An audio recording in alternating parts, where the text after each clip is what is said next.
या आरोपियों के दिमाग से ना पूरी तरीके से खौफ निकल चुका है। खौफ निकल चुका है कानून का। इसका रीज़न बेसिकली तो मोबाइल ही है। किसान आंदोलन ही ले लीजिए, सरकार ने कितनी कोशिश कर ली लेकिन किसी को समझा नहीं पाई ना। एट द एंड वो कानून मुझे वापस लेना पड़ा। लेडीज़ को अच्छी नज़र से नहीं देखते। निकल चुका है इस देश के प्रशासन का।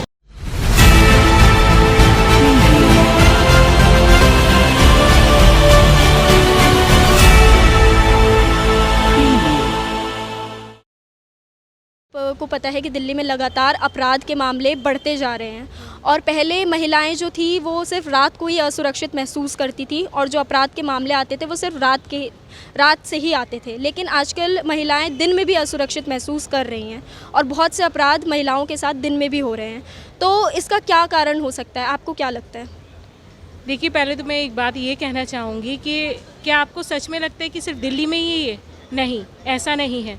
पूरे भारत में ज़्यादातर राज्यों में ये देखा जा रहा है कि महिलाओं के खिलाफ अपराध बढ़ते जा रहे हैं। ऐसा नहीं है कि सिर्फ ये एक बात किसी एक राज्य, किसी एक स्टेट की नहीं है। ये ज़्यादातर देश में देखा जा रहा है कि महिलाओं के खिलाफ अपराध बढ़ते ही जा रहे हैं। और उसका सबसे बड़ा जो मैं रीज़न मानूंगी वो ये है कि बदमाशों के या आरोपियों के दिमाग से ना पूरी तरीके से खौफ निकल चुका है। खौफ निकल चुका है कानून का, खौफ निकल चुका है इस देश के प्रशासन का जो चल रहा है। इस वजह से बदमाशों के हौसले बुलंद हो चुके हैं और वो अपनी जो वारदातें हैं महिलाओं के खिलाफ उनको अंजाम देने से ज़रा भी गुरेज नहीं कर रहे हैं। तो इसलिए ये बात सिर्फ दिल्ली की नहीं है, ये बात पूरे देश की है। देश के आज हर राज्य को आप उठा करके देखिए, दिन में आपको महिलाओं के खिलाफ हो रहे अपराधों की कम से कम 50 खबरें तो आपको मिल ही जाएंगी, वो भी ताज़ा। हर 1 घंटे बाद की आपको खबर मिलेगी ही मिलेगी। तो ये बात दिल्ली की नहीं है, ये बात है पूरे देश की बात है, जहाँ महिलाओं के खिलाफ अत्याचार और अपराध बढ़ रहे हैं। Thank you ma'am, thank you. कि दिल्ली में अपराध के मामले लगातार बढ़ रहे हैं और आजकल अपराध के मामलों में बच्चे बहुत ज़्यादा शामिल हैं। जैसे हाल ही में एक केस हुआ है जहाँ पे एक 14 साल के बच्चे ने ही अपने ही उम्र के 14 साल के बच्चे का कत्ल करके उसे रेलवे ट्रैक पे फेंक दिया। तो आखिर इसके पीछे की क्या मानसिकता हो सकती है या फिर क्या कारण हो सकते हैं कि बच्चे अपराध में क्यों शामिल हो? देखिए मैडम, दिल्ली ही क्या, हर एक शहर में ऐसी घटनाएं एक आम हो चुकी हैं और भारत जैसे देश में जिसकी एक संस्कृति है वो उस संस्कृति से भटकते जा रहे हैं। मेरा मानना है कि संस्कार जो घरेलू बच्चे के बचपन से होने चाहिए, एक ऐसी एजुकेशन पेरेंट्स की तरफ से होनी चाहिए जिससे कि उनको जो भारत की ओवरऑल हमारी संस्कृति है उसके अकॉर्डिंग वो लोग जीवन में चले, यानी कि बेस हमारा संस्कृति से पूर्ण होगा, वो भी भारतीय संस्कृति से। जहाँ तक अपराध का मामला है, ये संस्कार तो एक मैटर हुआ।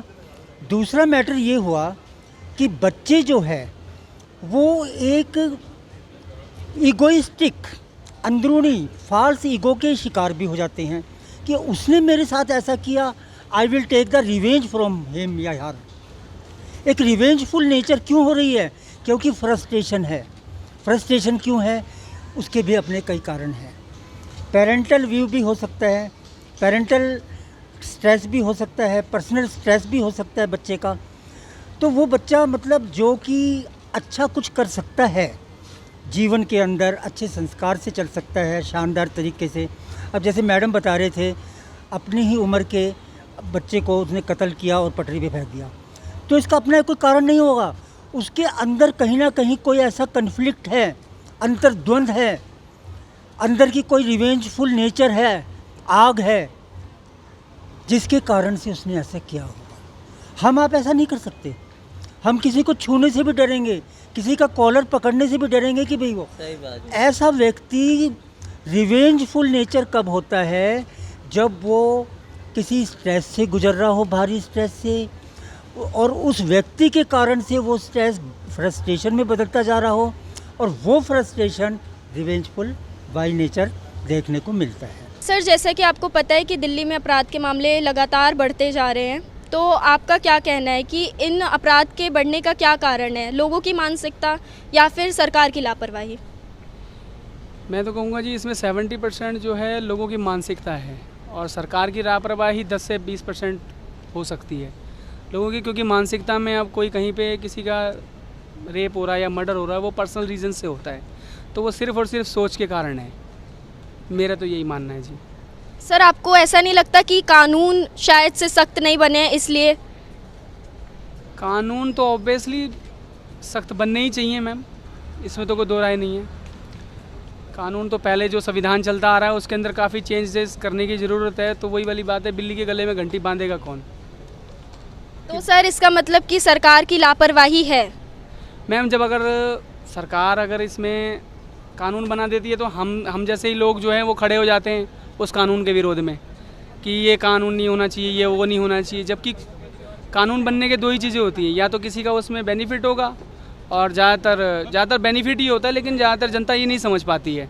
ये आप हाल फिलहाल में किसान आंदोलन ही ले लीजिए, सरकार ने कितनी कोशिश कर ली लेकिन किसी को समझा नहीं पाई ना, एट द एंड वो कानून मुझे वापस लेना पड़ा। Thank you sir. सर जैसे कि दिल्ली में अपराध बढ़ रहे हैं और महिलाओं को लेकर के भी बहुत सारे अपराध बढ़ गए हैं। पहले महिलाएं सिर्फ रात को ही असुरक्षित हुआ करती थी, लेकिन अब दिन दहाड़े भी ऐसे बहुत सारे केसेस आ रहे हैं महिलाओं के अपराध को लेके, तो आपका इस पर क्या कहना है? नहीं, मुझे नहीं लगता कि महिलाएं असुरक्षित हैं, और क्योंकि आप देखें कि इस समय जो हमारी गवर्नमेंट्स हैं वो बहुत अच्छा काम कर रही हैं, स्पेशली आफ्टर 2014 के बाद जो सेंटर में गवर्नमेंट है, और आप जैसे देख लें कि कितने ऑल ओवर इंडिया के वो देखते हैं, चाहे गवर्नमेंट के राज्य सरकारों में उनकी अपनी सरकारें हों या ना हों, तो भी आप देखें सेंट्रल गवर्नमेंट उसके बाद भी उन स्टेट्स को भी पूरा सपोर्ट कर रही है जहाँ पे उनकी गवर्नमेंट नहीं है, और उनको वहाँ पर भी पूरी फैसिलिटीज़ दी जा रही हैं, और जो उसके हाथ में है सेंटर के वो दिया जा रहा है। और इसके अलावा ऐसी बहुत सारी स्टेट्स हैं जहाँ पे सेंटर की स्टेट भी है, जैसे यूपी है, वहाँ पर भी दोनों जगह उनकी अपनी सरकारें हैं, तो सुशासन बहुत बड़ा है हर तरफ, और महिलाएं असुरक्षित बिल्कुल भी नहीं हैं। हमारा इंडिया तालिबान नहीं है। आप ये चीज़ तालिबान में पूछ सकते हैं कि महिलाएं असुरक्षित हैं तो वो कैसे हैं, तो इंडिया में बिल्कुल भी ऐसा नहीं है। मगर अगर आप देखें, अगर आपको ये कुछ केसेस ऐसा हो सकता है कि मिल सकते हैं जहाँ पे आपको ऐसी कुछ न्यूज़ आ सकती हैं कि भाई लेडीज़ के साथ अच्छा नहीं हुआ, तो वो कुछ बुरे लोग हैं जिनकी मानसिकता अच्छी नहीं है, जो लेडीज़ को अच्छी नज़र से नहीं देखते। मगर अगर आप देखें, जैसे हमारी सोसाइटी है ISKCON, International Society for Krishna Consciousness, जिसको हरे कृष्णा वाले लोग भी कहते हैं, तो अगर आप देखें हमारे स्कॉन में आप पाएंगे कि वहाँ पे हम सब लेडीज़ को माता बोलते हैं, जो हमारी एक वाइफ के अलावा हम सबको माता जी बोलते हैं। तो उसमें यही है कि हम हर एक को माता की दृष्टि से देखते हैं। Thank you. तो सर आपका कहना ये है कि मतलब लोगों की मानसिकता के कारण से जो अपराध हो रहे हैं वो लोगों की मानसिकता की वजह से हो रहे हैं? बिल्कुल, उनको उस तरह से टीचिंग्स नहीं मिल रही। अगर उनको सही टीचिंग्स मिलेंगी तो ऐसा नहीं है कि अगर कुछ लोगों ने कुछ अपराध भी किया है तो आने वाले टाइम में चेंज नहीं हो सकते। अगर उनको सही टीचिंग्स मिलेंगी तो वो भी, उनको जब समझ में आ जाएगा क्या सही है क्या गलत है, तो वो उस चीज़ को इमीडिएटली गिव अप कर देंगे और हर एक को बहुत अच्छी दृष्टि से देखेंगे। और अपनी वाइफ के अलावा हमें अपनी हर लड़की को माता की दृष्टि से ही देखना चाहिए। ये हमारे शास्त्रों के अंदर भी वर्णित है। हमें सभी स्त्रियों को अपनी माता की दृष्टि से देखना चाहिए, तो कभी भी कोई गलती किसी से होगी ही नहीं। सर जैसा कि आप देख रहे हैं कि दिल्ली में अपराध के मामले बढ़ रहे हैं, और एक हाल ही में खबर आई है जहां पे 14 साल के एक बच्चे ने 14 साल के बच्चे का कत्ल करके और रेलवे ट्रैक पे फेंक दिया था। तो आपको क्या लगता है कि बच्चों की मानसिकता ऐसी क्यों हो रही है? क्या इसका कारण टीवी है या फिर कोई मूवीज़ है कि उसमें ऐसा दिखाया जाता है कि गुंडे जो है वो सुपर पावर्स होती है या ऐसा कुछ? क्या इसका कारण क्या हो सकता है?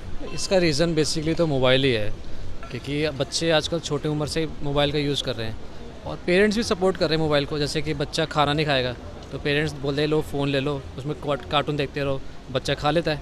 पेरेंट्स सोचते हैं हम बच गए, अरे ये गलत चीज़ है ना ये, तो पेरेंट्स भी सपोर्ट कर रहे हैं तो फिर बच्चे क्या करें उसमें। तो आपको लगता है कि इसका कारण फ़ोन है, लेकिन अभी सर ऑनलाइन क्लासेस चल रही है फ़ोन में, तो फिर कैसे पेरेंट्स मतलब फ़ोन ना दें? पेरेंट्स जैसे कि ऑनलाइन क्लासेस आ रही है तो उसमें व्हाट्सएप मैसेज आता है कि आपकी इस टाइम से इस टाइम क्लास होगी, तो उस टाइम आपको उनको मोबाइल दे दो, उसके बाद उनसे मोबाइल ले लो, कोई प्रॉब्लम नहीं है। तो सर आपका मतलब मेन है कारण बच्चों की मानसिकता बदलने का फ़ोन है। Thank you sir. तो जैसा कि इन्होंने कहा, बिल्कुल ठीक कहा कि यह बात सिर्फ दिल्ली की नहीं पूरे देश की है। अपराध के मामले केवल दिल्ली में नहीं पूरे देश में लगातार बढ़ते जा रहे हैं। अभी के लिए इतना ही। तब तक के लिए मैं दीपिका यादव कैमरा पर्सन पार्थ के साथ द पेन पॉइंटर से आपसे विदा लेती हूँ।